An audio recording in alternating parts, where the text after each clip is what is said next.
is the Chronorad Alert. Civil defense information will be broadcast at 6:40. West of the Rockies, you're on the air. Hello. Y2K, how can we prepare? Stop a few of their machines and radios. Throw them into darkness for a few hours. We are fighting for our lives. My family must survive. Over 5 years, 1,000 gallons of gas, air filtration, water filtration.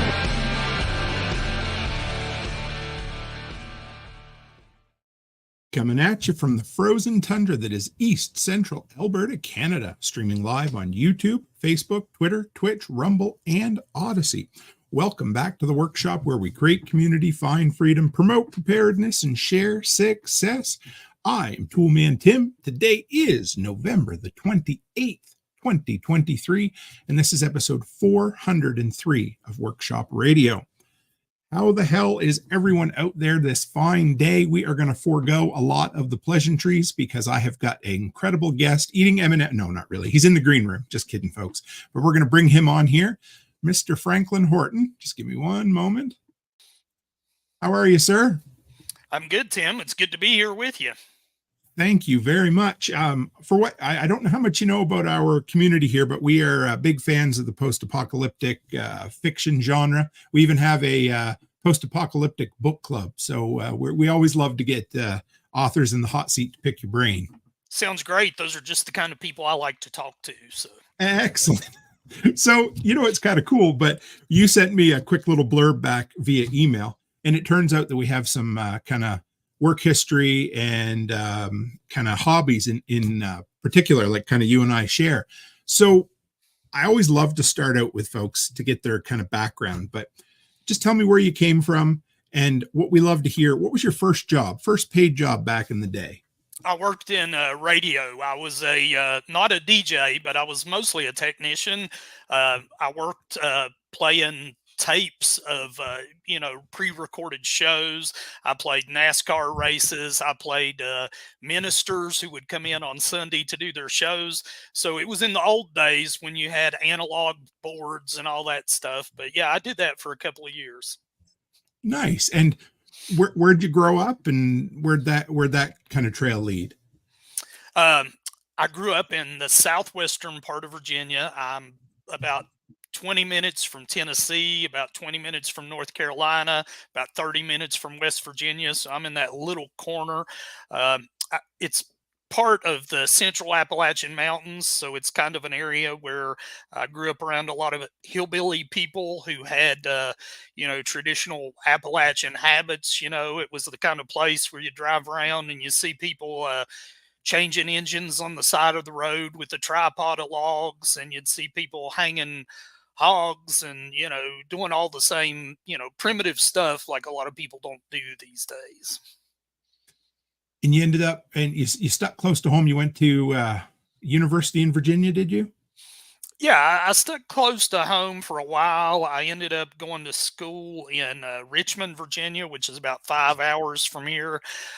Came back to this area and worked a couple of years, but I was kind of in a job. I worked myself into a corner where there was nowhere to go. So I quit, moved to Detroit, and worked in construction for a couple of years. Enjoyed that because I learned the basics of the trade. And then, from that point forward, I always kind of had a foot in construction or home building. Had worked in a government agency eventually in charge of construction and maintenance. But on the side, I had my contractor's license. So I always had renovation projects, building houses, commercial construction, doing things on the side because I love construction. And you said you've, I want to call it retired. I mean, you're probably working harder than you ever have, but you built your dream shop and you're a full-time author now. What kind of stuff are you working on in your workshop now?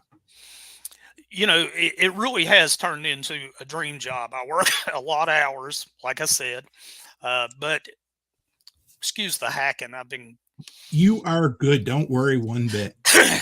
Yeah. So my shop is kind of a wood shop, metal shop. I have welders, plasma cutters, a milling machine, metal lathe, all that. But I also have table saws, band saws, all that stuff. I'm just as likely to have a vehicle in there as a chicken coop or, whatever. So I'm always doing some kind of project in there. And in the winter, I keep it heated. That's my place to go hide out and take a break in the middle of the day and kind of relax my brain. So I got a question for you that's going to kind of set the tone for the rest of the interview. It's really important. So DeWalt or Milwaukee? I prefer DeWalt. Good man. I've used Milwaukee tools in construction, but there is just such a variety of tools that DeWalt offers now. And years ago, a lot of these battery-powered chainsaws and things like that were ridiculous. Didn't accomplish anything. But I've been so impressed with the new generation of battery-powered tools. I have the DeWalt limb saw, I have the DeWalt chainsaw, I have tons of DeWalt tools, and I'm really impressed with the quality. I've gone through a lot of them, but I've got the use out of them too. The that DeWalt limb saw, that was the first. I think that's what got me into using the cordless kind of landscaping gear with DeWalt. That thing just blew me out of the water every time I used it.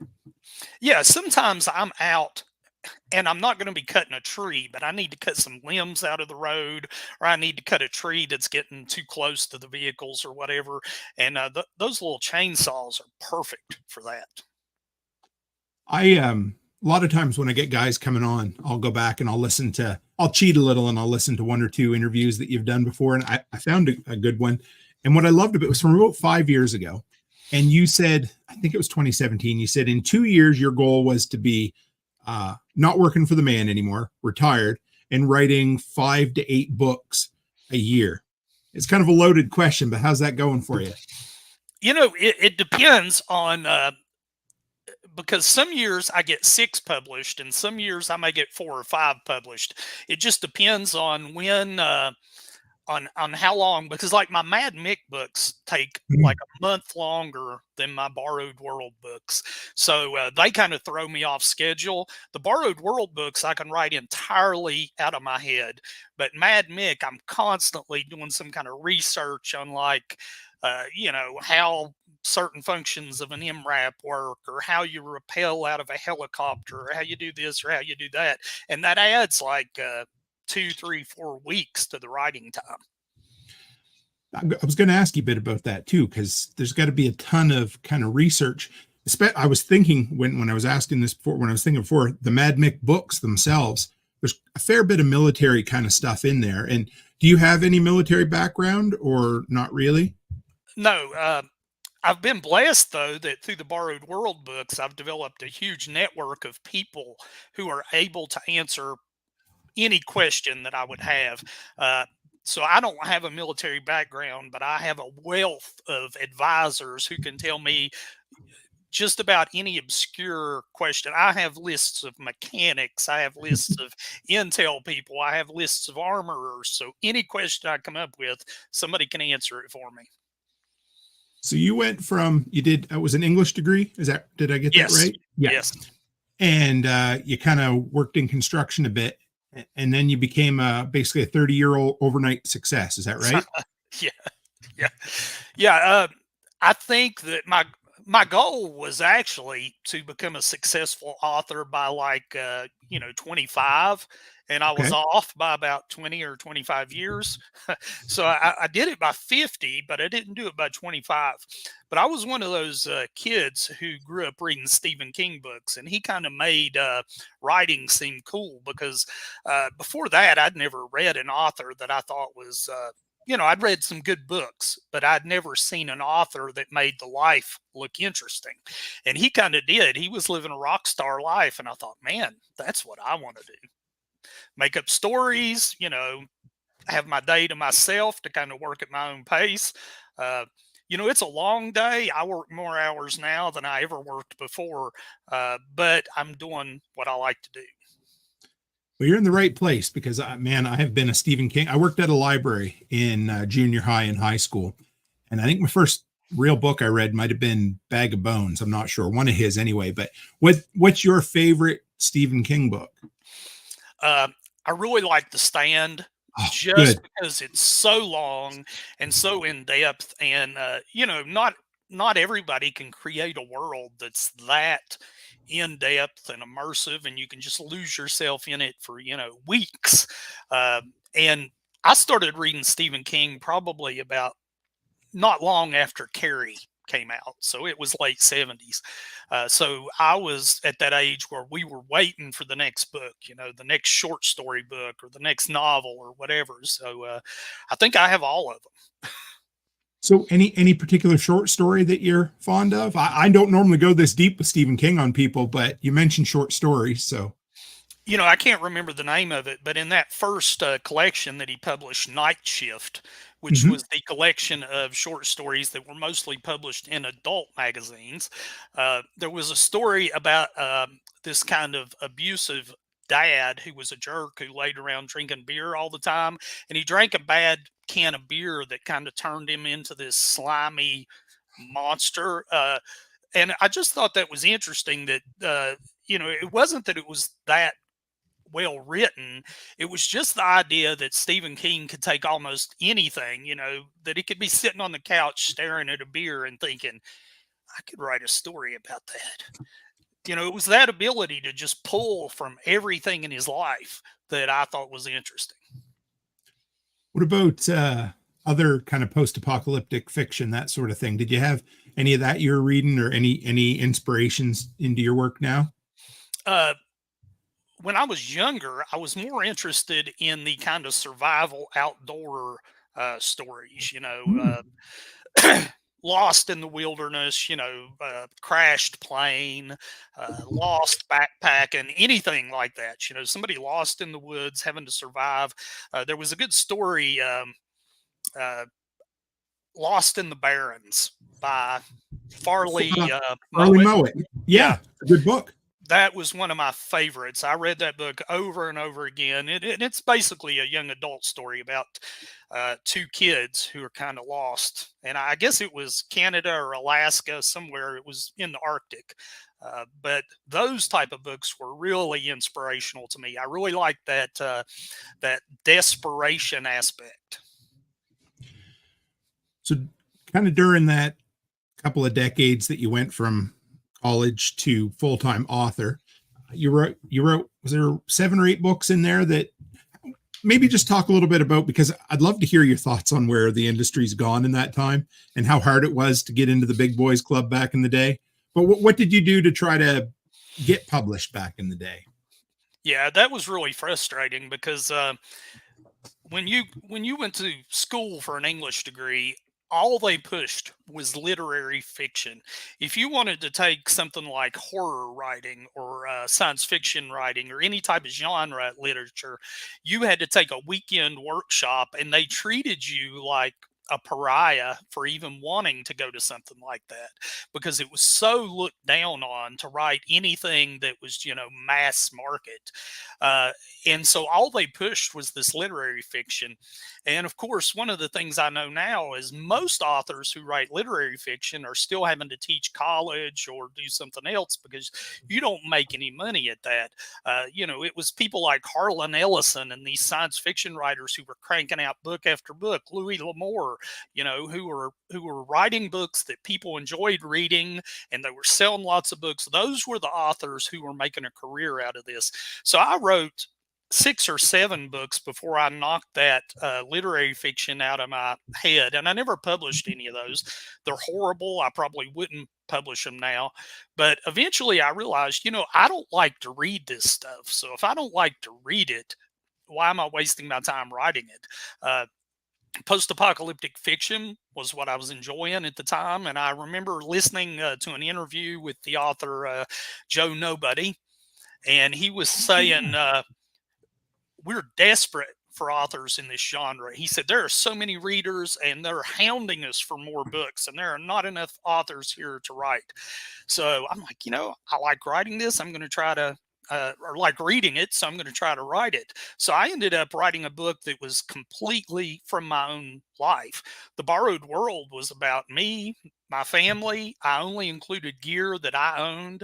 I included my neighborhood, my house, my friends, my coworkers. Everything was true to life. It was even my job And the situation that I found myself in twice a month, where I was making this journey a couple 100 miles to go to these meetings, and it was during that post 9/11, post Katrina period, where, you know, I remember watching the Katrina hurricane, the Superdome, these businessmen in the Superdome with their briefcases, in their suits, with bodies around them, thinking, you know, I don't ever want to be that guy who is so unprepared that, you know, I'm stuck there in this situation that I have no way to get out of.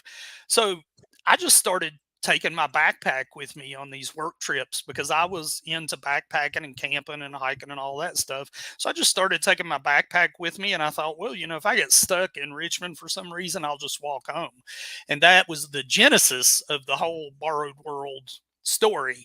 I just, as I was making those drives, I was thinking in my head, you know, okay, what happens if I get stuck here? What happens if I get stuck here? So I tried to use realistic geography. I tried to use realistic landmarks. I tried to make it as accurate as I could. I want to pick on the genre side of things for a minute, because what I loved, you mentioned guys like Louis L'Amour. And I mean, you can literally pick up his books at, well, some won't even take them because there's so many of them, you know, but at just about any used bookstore. So what would you say to people who say that his fiction became kind of a commodity? And because what I love what you say, you're giving people what they want. And so often, like you said, the university side of things just becomes this self-perpetuating system where we talk about writing this, and really the only thing you can do to work is teach other people how to write literary, you know, criticism and that sort of thing. So if you had somebody kind of fresh and green going into the system, would you tell them to embrace genre fiction? Absolutely, because you know, the best compliment, and this is kind of what has helped cement to me in my brain that writing for a mass market is the way to go, is because the best compliment I've ever gotten is from people who say, you know, I never read a book in my life before I read your book, or I never enjoyed a book before I read your book, or I never wrote an author before I read your book. And that happens at least once a month, that somebody reaches out to me and they're like, you know, this has introduced me to something that I never before enjoyed. I read your book and it's kind of led me to read other authors in this genre. And now I've got this thing that I love that I've never done before. And I don't think you get that with literary fiction. You know, I like reaching people who have time on their hands to read, and who want to learn and experience these stories. That to me is just the best audience in the world. The people who really get something out of it. You know, literary fiction is about shredding the newest book. You know, they're not out there to praise each other and pat each other on the back. It's brutal criticism. It's just not a welcoming thing. And as a post-apocalyptic author, you know, I've had great experiences with my fellow authors. I've really enjoyed that. We're a supportive group, and you know, I have post-apocalyptic authors that are among my best friends in the world now, and we've just been really supportive of each other.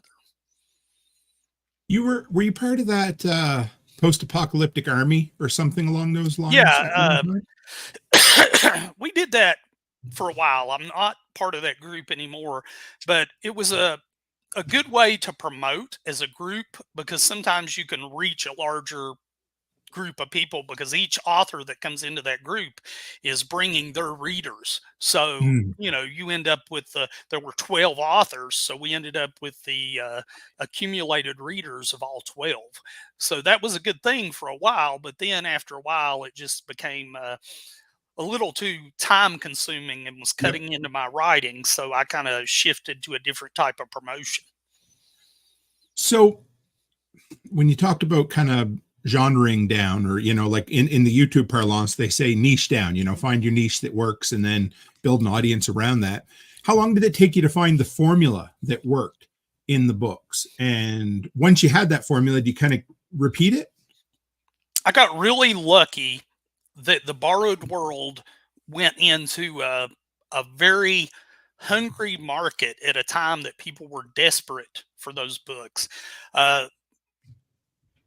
The Borrowed World ended up reaching, I think, #1 in dystopian and #2 in post-apocalyptic. And then it kind of lingered there for a while. It still sold really well, but then it shot up to #1 again a few months later. So I was really lucky that that first book found an audience. But what changed is that first book, The Borrowed World, I wrote at my own pace. There was no expectation. There was nobody hanging over me saying, when's the next book coming out? And so instantly my life changed because I started getting hundreds and hundreds of emails and messages from people saying, when's the next book going to come out? So I was instantly jumping on this treadmill of, okay, I've got to write another book now. I've got to kind of think where this story goes from here. So I'm still on that now. Except I've got multiple series. So I'm thinking, where does Borrowed World go from here? Where does Mad Mick go from here? Where is this series, where do they all go? So, I mean, that's a good problem to have, that people enjoy your books. But I think I really got lucky that The Borrowed World came out at a good time when people were looking for that kind of story. So where does your creative process go? How far ahead do you kind of plan the books? And do you outline them, or do you come up with a character first, or where does that lie for you? Mostly now I'm writing within existing series, so I'm not really starting any new series at this point. So I kind of know my characters, and I know I've learned them because some series like the Mad Mick, I'm 10 books deep. The Borrowed World, I'm 10 books deep, so I know these characters well. So what I do is I kind of sit down before I write it, and I write one page kind of what's going to happen. I have tried doing very detailed outlines, and what I've found is that I quickly start to deviate from the outline, because what happens is sometimes this little character you've created, who's kind of a minor character, becomes really interesting, and you're like, well, that person needs to come forward because they're really wild, or they've got a lot to say, or they're interesting. So I've kind of learned that I can outline the first half of a book, and beyond halfway, it's wherever the momentum carries you. Okay. When you talk about certain interesting characters, it's a question I've been meaning to ask an author for a while, and I've never got around to it. But if there was one character in any of your books that you'd go back and maybe write a prequel for, or like do a background story? I don't know if you've ever considered that, but is there one character you'd love to go back and explore what happened to them pre-apocalypse? Yeah, the Mad Mick, because the story of the Mad Mick picks up after the apocalypse. Locker 9, Borrowed World, Mad Mick are all within the same fictional universe. The same disaster puts each of those stories into motion. So the Mad Mick is the one who has this crazy story of what his childhood was like and what led him into this world that he's in, because he's an assassin. He's a government contractor. And his whole story of how he became a government contractor took place before the apocalypse. And it's a crazy, crazy story. And I do hope that one day I'm going to have time to go back and write that as a non-apocalyptic book, talking about his childhood and how he ended up where he did. I would love that. Nobody that I know of yet has taken one of their characters from kind of an ongoing post-apocalyptic and gone back pre-apocalyptic, but I would love that. Yeah, Mad Mick would be he'd be a riot to hear some of that stuff. Well, it's easy for me to write Jim Powell in The Borrowed World because he's very much based on my own life, my own attitudes, my own feelings, my own life.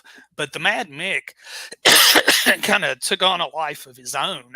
I hear him talking in my head when I'm writing these books, and he's feeding me these lines, because he says some crazy things that that it's like I can hear him in my head saying it in his voice, and it just becomes, I'm writing it down and I'm cracking up at it. And, you know, the other people in my house are like, why is he in there laughing, you know, as he's writing?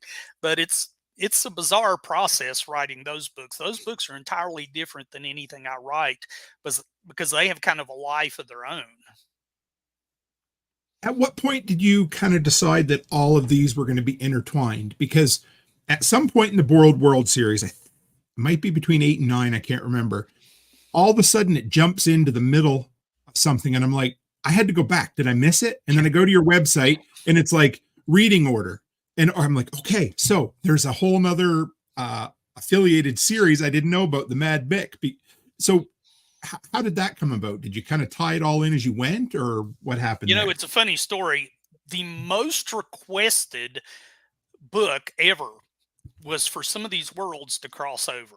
I mean, that I got bombarded. I had hundreds of messages asking for that to happen, and it turned into the biggest disaster. I mean, it's interesting that those stories interconnect, but what happens is I didn't realize there were so many readers like you who were working your way through one series, and then you're suddenly like, wait, who are these other people, and why is there this backstory that I don't know about? So it became difficult.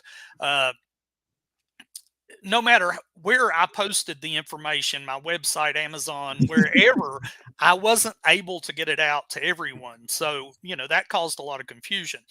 But when I first wrote The Borrowed World and I was going to some of the prepper shows, there were a lot of people who were like, you know, I understand the Borrowed World situation. I understand being out on the road and being stuck, but I'm more concerned about my child than myself.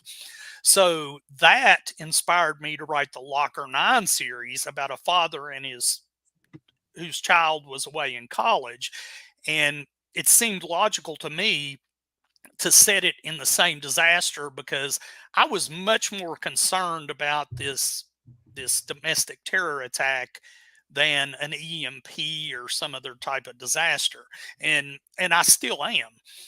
But I really wanted to kind of continue showing that collapse event, that terror attack that caused the cascading systems of failure. I wanted to show it from a different perspective. And then the Mad Mick became the same thing. It became a way to show that same event from a third perspective. So I enjoy doing that, because the Borrowed World is like, how does it affect the individual person, the individual prepper? But the Mad Mick is more a global perspective, because he's seeing the politics, he's seeing the political and the global picture. So that becomes a whole other way to see the same disaster. When the Mad Mick has the little bike, when his bike breaks down and he stops and he gets a tire, and I finally figure out who gives him the scavenged tire. I think I was probably driving. I listened to everything of yours audiobook, and I'm pretty sure I hollered out loud and I was like, well, shit. Yeah.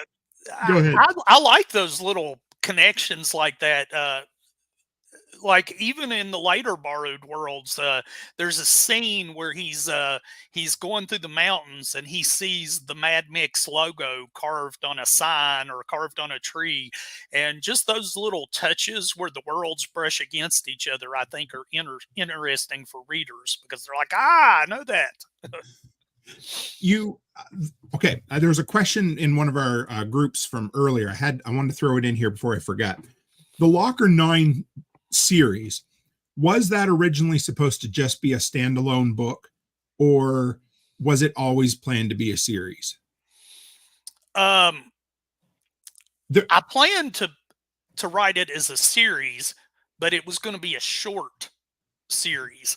Okay. The plan was that it would never continue, and the reason for that was kind of a marketing thing, because there are a lot of people who will not read a series that's ongoing. They don't want to get stuck having to wait for the next book, so they want a series that's complete. So what I decided was, I'll write the Locker 9 series, and it'll just be a couple of books, and then I won't add on to it anymore, because Borrowed World may go on forever. It may go on as long as I do, but Locker 9 is never going beyond those 4 books, I don't think. Okay. I appreciate yeah. Because so as soon as I finished The Borrowed World, I dug in. I was like, okay, I need to find the next series. So I get into the Locker 9 series, and I think it's in the first book. All of a sudden, a character comes up with a rather strange name, Chin. And I thought, I know a Chin. There's no way that that's unintentional. So I reach out to him, and so for those who don't know and listening, it turns out that Chin's a mutual acquaintance of ours, a mutual friend. And so I said, hey, Chin, can you put me into contact with Franklin Horton? Because I'd love to have him on the show. And that's where I love community. So you ended up throwing his name. How did that come about? There were some different online communities that talked about post-apocalyptic books right about the time The Borrowed World came out, and some of these groups had chats, and then there were podcasts where authors were being interviewed. And I think Chin and I crossed paths that way at first, and then we ended up meeting. I think Prepper Camp may have been the first time that we met, which is an event in North Carolina, which is kind of a social, educational event for people who are in the preparedness survival community. And that's where he and I met, but we had known each other online probably for a year or 2 at that point. And one of the things I do is sometimes I name my characters after people I know, just kind of as little shout outs to friends and acquaintances. Also, I do the same thing with post-apocalyptic authors. Some of my author friends have become psychos, serial killers, bit characters in my books. Any you want to give away? Well, like Boyd Craven is one. Boyd Craven and I have been friends for a long time. And I made him a psycho in, I think it was Borrowed World 3, maybe. There's a Boyd character who is released from a mental hospital. Yes. And that's the one where the one lady from work, yes, Jim's coworker, and so you said Jim from The Borrowed World has a lot of you in him, but and I know you're influenced by Stephen King. So as soon as I read Locker 9, and Robert is an author, how much of that is kind of autobiographical? Not so much that character as Jim. Jim is very much autobiographical. But what I decided was when parents started talking to me about, I'm really concerned about preparing for my child who lives in this city or who's going to college or whatever, I started thinking, well, how would I do it? So part of how my mental exercise of how I would do that was to consider, as an author living in a small town, what would I do? So I modeled that character kind of after myself, but personality wise, there's really not a lot of resemblance there. I think I'm much more Jim than I am Robert, the Hardwick guy. Yeah, it's okay. Robert.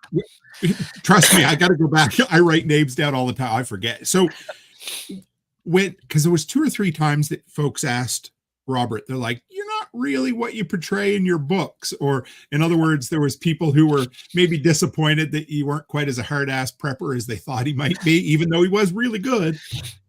Was there some kind of a nod there at all? Yeah, absolutely. Because, people have different expectations, and, I don't always know what they expect, but that was kind of poking fun at myself.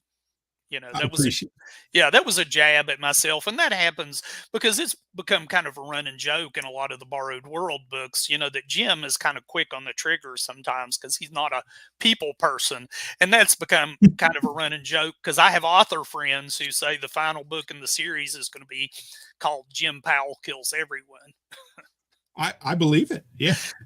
Yeah. And, a lot of that is because there are a lot of people that relate to that character. I mean, of anyone I've ever written, there are so many people that message me and say, there's a lot of Jim in me. Well, it's fun because I love people, but man, sometimes I hate people too. It's somewhere in between, it's like you either get along with them or you don't. Now, I get it. So you've got Kevin Pierce is the narrator or the guy that reads the audiobooks. Yes. did you choose him from the beginning, or do you know how that came about? Yeah. I chose Kevin.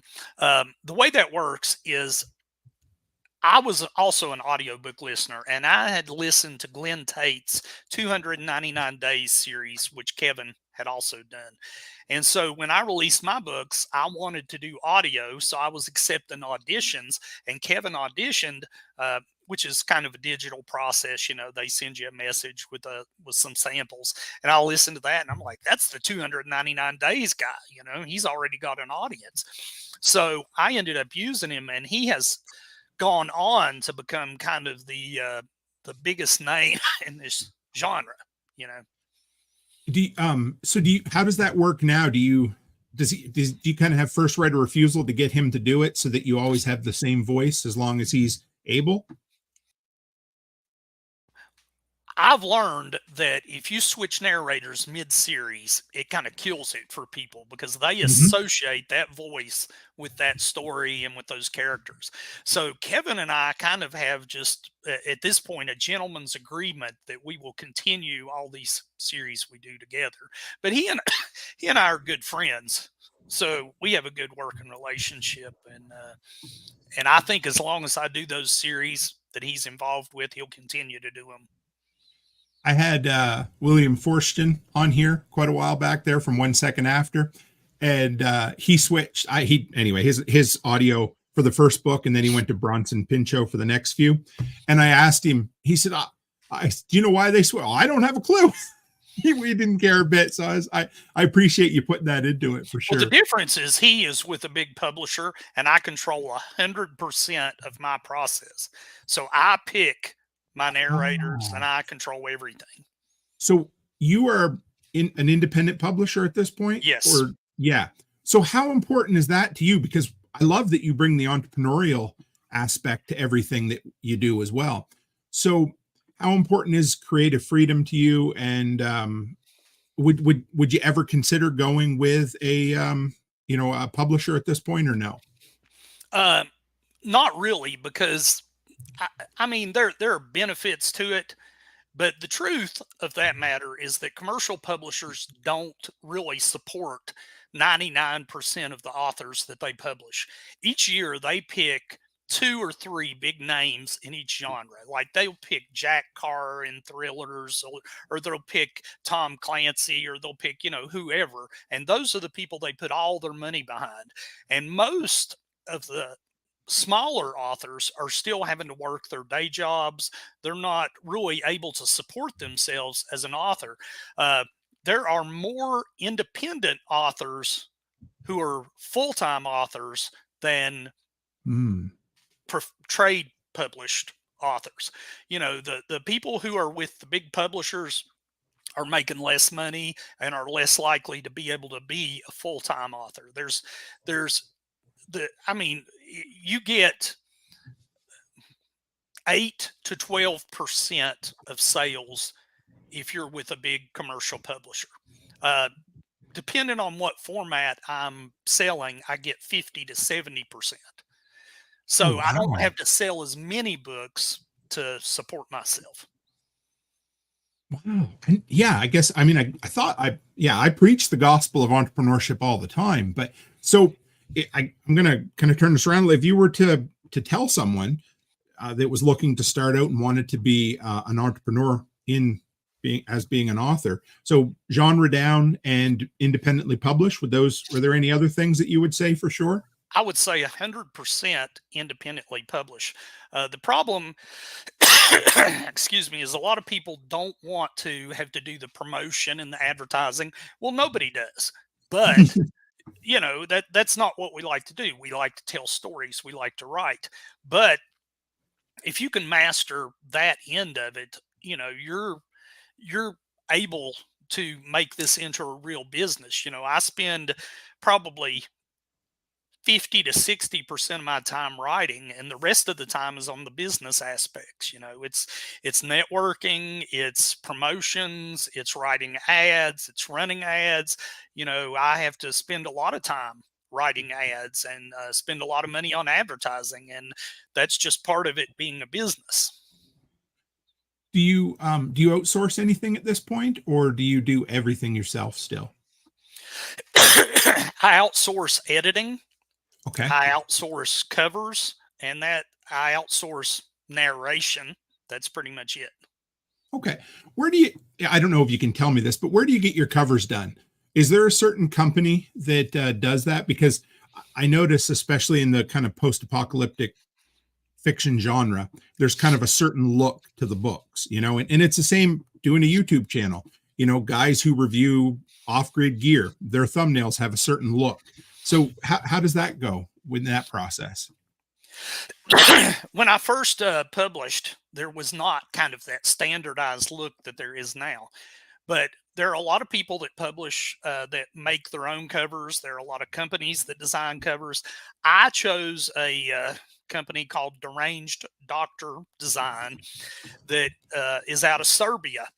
And the reason I chose them is because it's an actual office full of designers, and there's, a dozen people work there.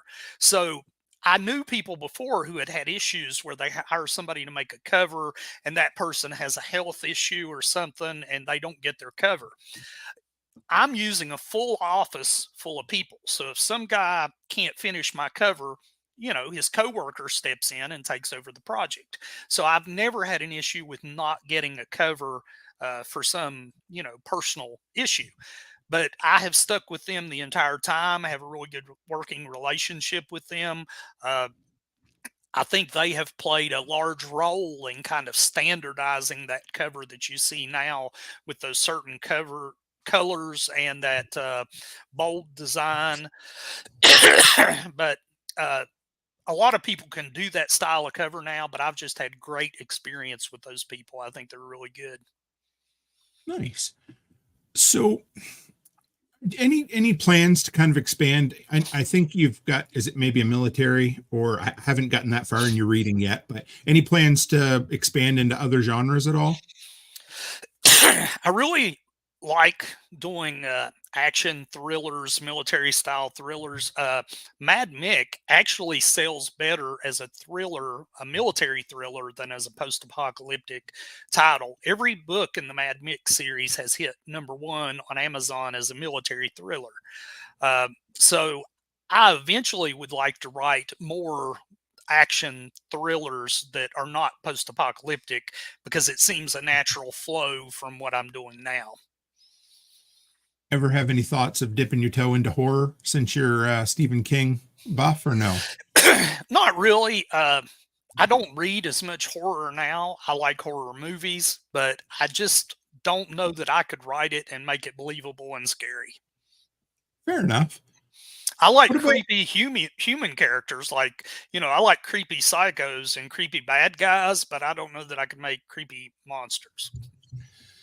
Kind of speaking of creepy bad guys, I can't remember his name. I'm trying to think of it, but the antagonist in the Mad Mick series, he is a former, I think he's a university professor or at least a history buff. Is he based on an actual character? I find him incredibly intriguing. Just his use of, sociology, psychology, history, and kind of his ambitions toward riches from, during transition periods in history. No, he wasn't based on anybody, any real person, but what he's based on is kind of, in my college experience and in stories that I've read, there are professors out there who really love to hear themselves talk. They consider themselves their own cult of personality. They like a following of students, who worship them and like to hear what they have to say and just adore them. And that's kind of where that character came from, is he's a person who considers himself to be an expert on everything. And he likes, young college age girls kind of fawning over him and hearing what he has to say. So he decides, when society collapses, he thinks back, there are families that made fortunes in wartime. There are families that either through making arms or, manufacturing or whatever, develop these generational riches from times of strife. So he sees this as his opportunity. He's a student of history, and he says, okay, this is what I'm going to do. I am going to build my empire, and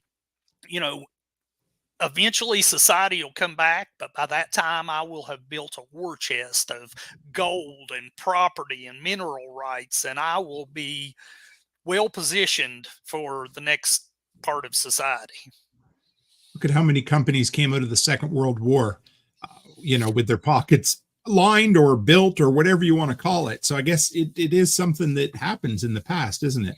Yeah, you think about banking empires. I mean, you think about even the Bush family, Prescott Bush, who was, secretly lending money to the Nazis, despite, U.S. banking regulations, because they were paying good interest and they needed cash. And, there are people who have no allegiances in wartime except to personal enrichment. There are companies that build vast fortunes, regardless of where they live. They have no loyalty except to the dollar. I when I put together these my notes for episodes, I like to go. I actually was going to get you to. I wasn't sure how much of a sport you were. I was going to dig up some of your 1-star ratings on Goodreads and get you to respond, but maybe another day. But a lot of people talked about your world building in the Appalachian Mountains and that sort of thing. How many of those, because there seemed to be quite a few people with mental illness and drug addicts and that sort of thing. How much of that came out of kind of your real world experience with where you grew up and where you live? A lot. I worked in the state mental health system in Virginia for 28 years. So I saw what Appalachia was like before the opioid crisis, and then I saw what that created here, which was an entire generation of people who were living a post-apocalyptic environment. Because when you are addicted to opiates, when you're an oxy addict or whatever, every day is about that search for the next oxy, which is like the search for food or the search for, other things in a post-apocalyptic book. Those people live an apocalyptic life every day. So that kind of became my model for how my apocalyptic characters work. But then the other thing that I like in Virginia, we have our closest state mental hospital. At the turn of the century, from the 19th to the 20th, there were about 5,000 or 6,000 people living in that mental hospital because they could not function in society. But what happened in the 20th century is we developed all these new generations of drugs that were able to control mental illnesses, so those people could function in society and live somewhat normal lives. But the thing is, if those medications disappear, then a lot of those people begin to experience, bipolar symptoms or psychosis. And that's not to stigmatize those people. It's just a reality that our mental hospital, closest to us went from 5,000 people living there in 1900 to less than 200 people living there now. So, that's how big an impact. And some of the statistics say that as many as half of the people, out there in the world now are taking some type of mental health medication. And not all those people have some debilitating symptom, but there are a lot of people who will lose touch with reality when their medication supply dries up, or they become desperate, or they become erratic. You did a really good job writing people with disabilities too, which I appreciated, because that's something that kind of gets overlooked in post-apocalyptic genre sometimes. But you had the lady that ran the camp with a wheelchair, Tom with the powered wheelchair, and then Becky. It took me a minute. That's my wife's name. I shouldn't forget it. She was blind, which I loved. How was that? I guess what I'm kind of getting at is, Was that difficult for you to write for people with disabilities, or did you have any experience with that, or did you just do a little research, or where did that come from? That was also an outgrowth of working in the public mental health system for 28 years, because I had a lot of coworkers. It was a large agency. I had a lot of coworkers who had some type of physical challenge, and some were blind or in a wheelchair or had some mobility issue, and you just saw how their experience of the workday was compared to your experience of the workday. They had additional challenges. They had to kind of plan ahead a little bit, because some places are friendly to people in wheelchairs, and some places are, old enough that they're not really accessible. So working in that situation kind of got me thinking along that mindset.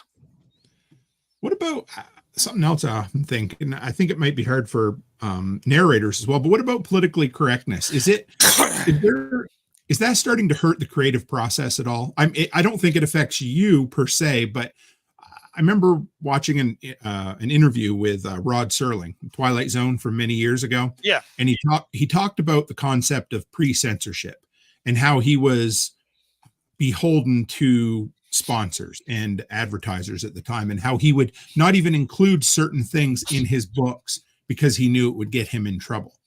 Do you think that the modern concept of whatever woke or politically correctness, do you think that's hurting the creative process for people at all?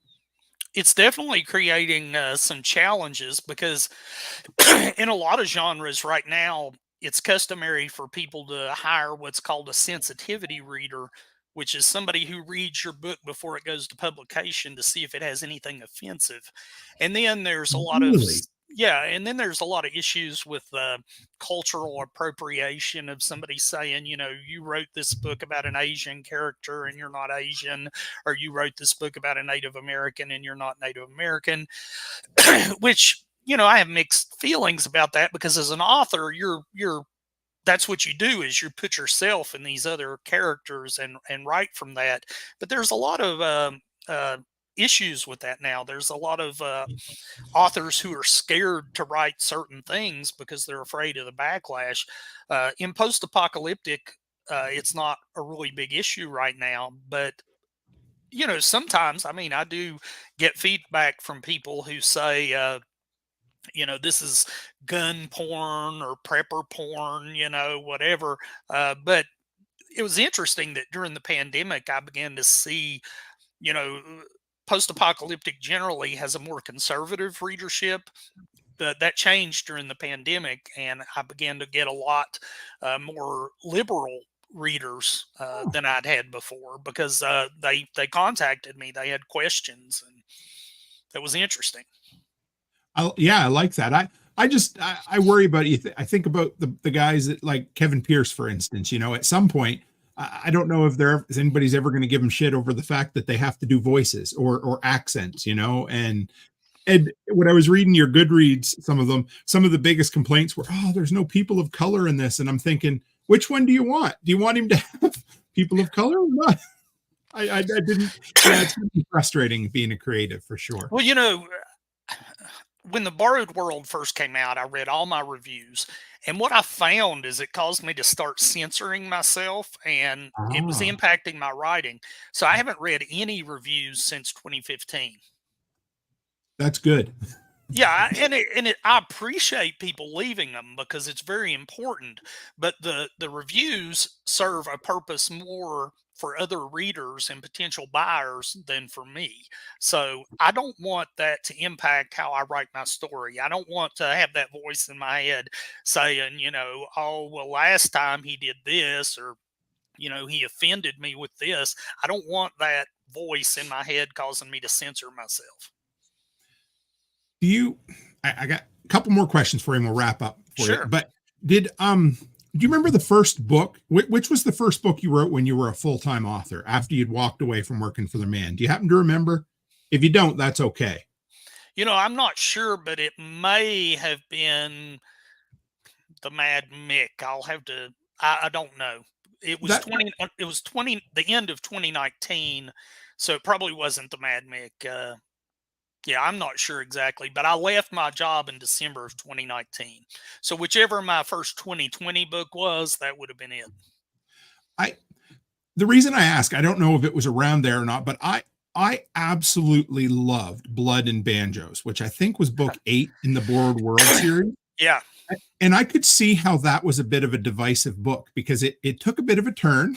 It's a road trip book, which I am a sucker for road trips in post-apocalyptic for whatever reason. But it's not that any of your previous work suffered, because I enjoyed all of it.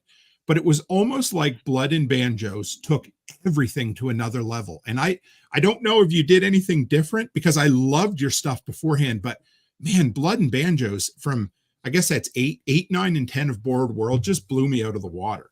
Well, people, when they read those books, people take different things away from them. But as I write them, I have kind of themes in my head that are recurring. And one of the themes of the Borrowed World for me is Jim was one of those people that before the collapse, he's like, man, you know what this country needs is a good reset. We need to collapse. We need to thin out, all these deadbeats. We need to thin out, the people who are not able to take care of themselves. And he was one of those people who wished for that. And when this happened and people he knew started dying, he felt this tremendous guilt. And he struggled with that guilt through a lot of books. And then by the time it gets to book 8, that Blood and Banjos, he is struggling with the issue of, I have tried to live in this world and protect my family. I've been violent and it's brought hardship to my family. My family's lives have been put at risk. My friends' lives are at risk. Maybe I need to go away so they'll be safe. And that is a book about him struggling to come to terms with, am I going to become the person that I need to be, where I just surrender myself to the violence and I become, the violent protector of my family, or what am I going to be? And that's what that is about him going away and trying to process this in his head. Who do I need to be to best serve my family and my friends in this time? Because, regardless of whether I wanted this to happen or not, it's here now. I'm in this apocalyptic world and I'm having to become violent. And so he eventually surrenders to that. And by book 9, Resurgent, he has fully accepted that all the people who present threats to him and his family are done. He is not going to tolerate that anymore. If there are people in the community who are a threat to him, he's taking them out. And he surrenders to that. Dude, anyway, that whole story arc from the, I don't know what you want to call it, the HOA meeting. It wasn't an HOA, but the HOA meeting that he sits in on, to the standing on the roof of the RV with the pastor. Oh, and then the Reset Roadhouse is absolutely post-apocalyptic gold. Are we going to get more of the Reset Roadhouse? Yeah, I'm about 60% through the next book of the Borrowed World series. That's going to be my next release. And it is mostly centered on the Reset Roadhouse. And by this point, it's kind of paralleling book 10 of the Mad Mick series. They're about at the same place in the timeline.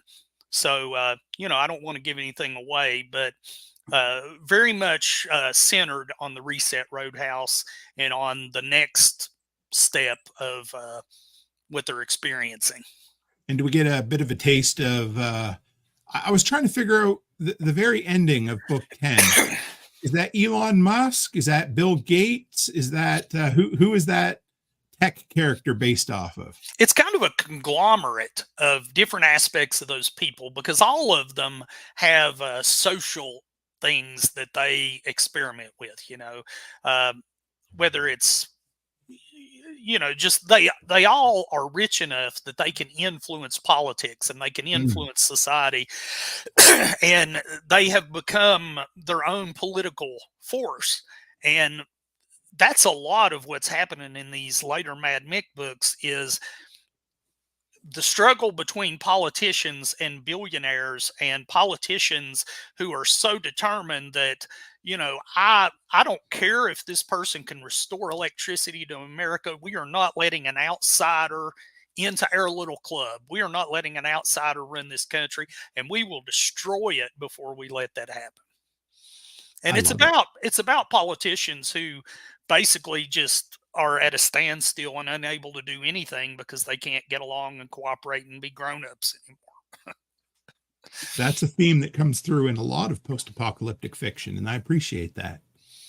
So where are you heading next? What can we look forward to coming up in the Borrowed World series and from Mr. Franklin Horton? I have a Borrowed World book that I think is going to come out in probably beginning of February, because things slow down at Christmas. It's hard to get covers and editing and proofreading and all that stuff done. So I think it may be February before that book can come out. That'll be followed up by a Mad Mick book. I'm probably going to wrap up my Way of Dan series next year, which is not in the Borrowed World universe. It's kind of its own thing. It's an EMP story. Okay. But I would also have a goal next year to release a new series in the Borrowed World universe. So that's kind of on the drawing board now, a new series that will be within that world. Can you give me a hint at all? I would if I had, but okay. I don't have any clue at this point, other than what I'm going to do is I kind of have a vague idea that it's going to be about a I don't want to give too much away, but it's going okay. It's going to follow a new group of characters roughly in the same geographic area, because I like the possibility of these people crossing paths. But it's going to follow a new group of characters who have a very different life, a loosely knit group of people. These are people who are not family, but they are found family. And it's about their experience of this Borrowed World apocalypse. And they haven't, I'm not going to push you hard, but they haven't been introduced in any of the books at all yet. This will be new people that we have not heard from at all. Okay. I was going to guess that it was the construction workers from Detroit. So that's good. I'm glad it wasn't them. So, it's funny, but when I write these books and then I move to the next book, I put the last book completely out of my head. So sometimes it becomes difficult to go back and pick up with some of these side characters, because at this point I've got hundreds of characters out there. So keeping up with them and what they may have done. And, I have author friends who have written books where they're describing a character that they actually killed off 2 books ago, so I don't ever want to do that by accident. Sure. That's fair. So Franklin, how can people follow up with you? How can they throw money at you? Where can they go to support you? That sort of thing. All my books are on Amazon in Kindle version and in paperback. They're on audio, which you can get on Audible or iTunes. A lot of people like the audio versions. Some of my books are also in box sets, so you can get like the audio version of Mad Mick 1, 2, and 3. For 1 credit, you get like 25 hours of audio, which is a good way to listen to it. I'm on social media on Facebook, and I'm also on Instagram. So those are kind of the ways to keep up with me. If you go to franklinhorton.com, you can sign up for my mailing list and get all the inside information.